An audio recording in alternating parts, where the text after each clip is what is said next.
Уважаеми колеги, хроничната венозна недостатъчност е едно тежко инвалидизиращо заболяване, което обхваща около 35% от популацията. За да разберем по-добре механизма на възникване на този тежък проблем, трябва да си припомним анатомията и физиологията на оттока на кръвта от долните крайници. На този диапозитив вие виждате, че оттока на кръвта се извършва чрез повърхностната и дълбоката венозна система. Чрез повърхностната венозна система се осъществява много малка част от дренажа на кръвта или в около 1/10 от венозния ток. Повърхностната система се състои от вена сафена магна, вена сафена парва и различните подкожни вени.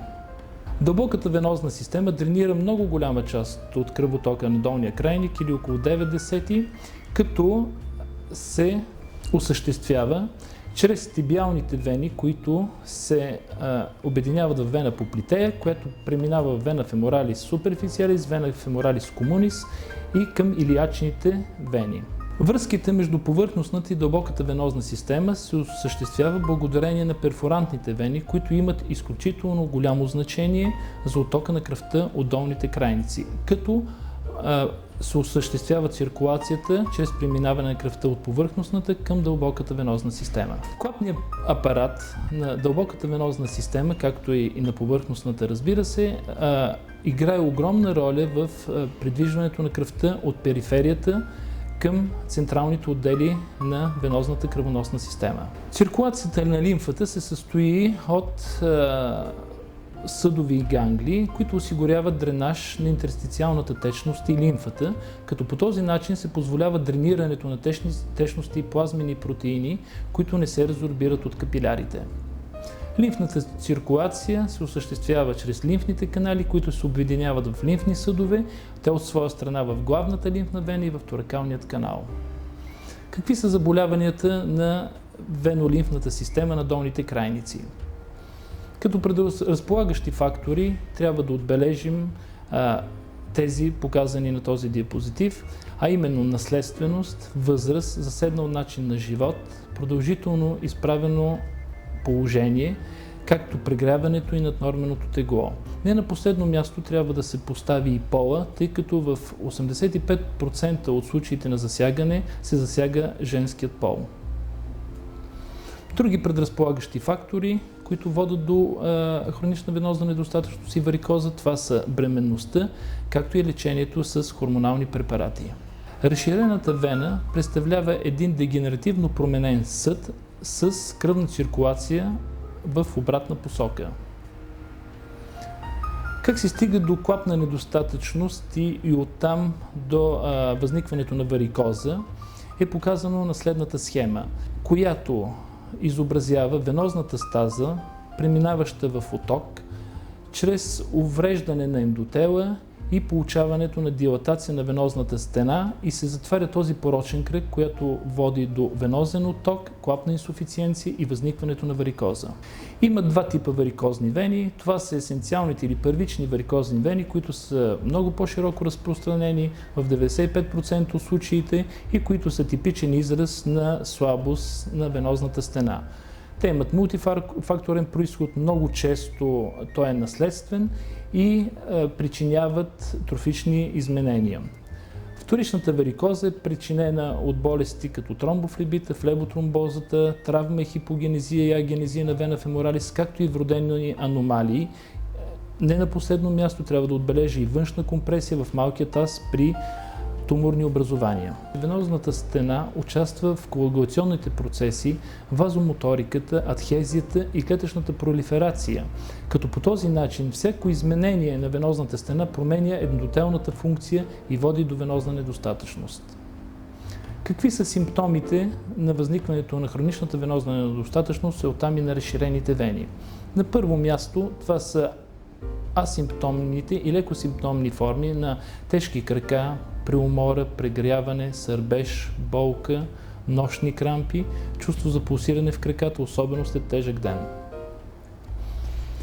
При вече разгърната клинична картина на хронична венозна недостатъчност се появяват трофични промени, особено около резултата на разширените вени, които представляват кожна пигментация, зачервяване, водещи до съответен възпалителен дерматит, които промени в последствие еволюират в варикозни язви. За да забавим процеса на възникване на хроничната венозна недостатъчност и варикозата, трябва да избягваме обездвижването, излагането на слънце, претоварването и съответно наднорменото тегло. Като препоръка мога да дам съответният спорт, практикуването на плуване, колоездене, джогинг е добре, както и комбинацията с флеботонично лечение. Какво представляват флеботониците? Те се използват самостоятелно или в комбинация с хирургично лечение, като тяхната цел е да се увеличи венозния тонус и да се подобри микроциркулацията. Към другите начини на лечение на варикозата, това е склерозиращата терапия, която предизвиква асептична възпалителна реакция, адхезия и съответно фиброза на съда.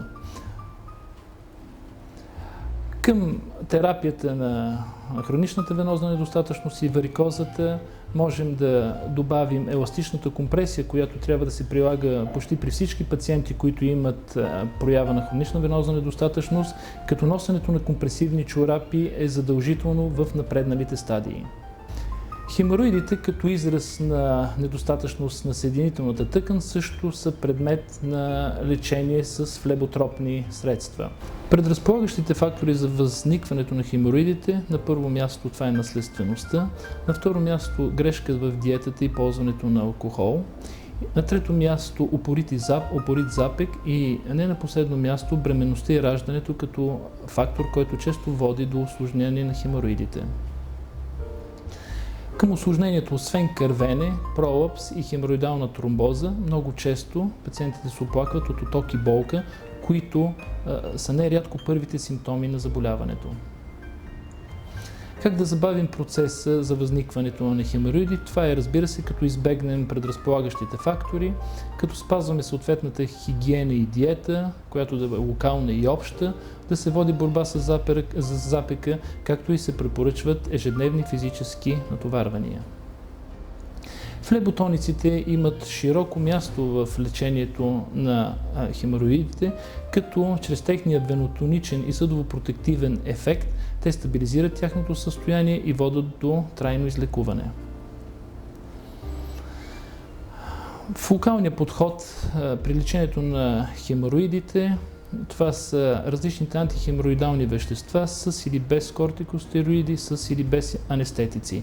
Не на последно място трябва да поставим хирургията, която в голяма част от случаите е единственото решение на хемороидалната болест. Препаратът флебодия е широко известен в медицинската общественост в лечението на хроничната венозна недостатъчност. Това е един съвременен препарат с много добро въздействие върху пациентите с хронична венозна недостатъчност и с дълготрайни резултати. Препаратът представлява полусинтетичен диосмин с висока честота, използван в постоянна дозировка и оптимална и терапевтична ефикасност. Фармакокинетиката се характеризира с слабо тъканно проникване. Действието се ограничава предимно на венозно ниво, което е изключително важно за пациентите с хронична венозна недостатъчност, защото те са обикновено общо вредени пациенти. Началото на действието е 9-тия час и продължителността виждате, изключително висока, 96 часа. Бъбречната екскреция елиминира препарата в 76% от случаите, останалите са чрез храносмилателната система. Препаратът има веноконстриктивно, венотонично и съдовопротективно действие, като по този начин се повишава капилярната резистентност и се намалява капилярния пермеабилитет. Препаратът подобрява реологичните параметри на кръвта, намалява продукцията на медиатори на възпалението, подобрява кожната перфузия, както и подобрява лимфното изпомпване, като по този начин има противооточен ефект. Индикациите за лечение с препарата, това са симптомите свързани с венолимфната недостатъчност, хронична венозна недостатъчност, варикозата, лечение на функционалните смущения, свързани с капилярна чупливост. Използва се в дозировка една таблетка дневно, като продължителността на лечение зависи от преценката на специалиста. Лечение на хемороидалните атаки изискват по-сериозна дозировка, каквато е 2-3 таблети дневно, като продължителността отново зависи от преценката на специалиста.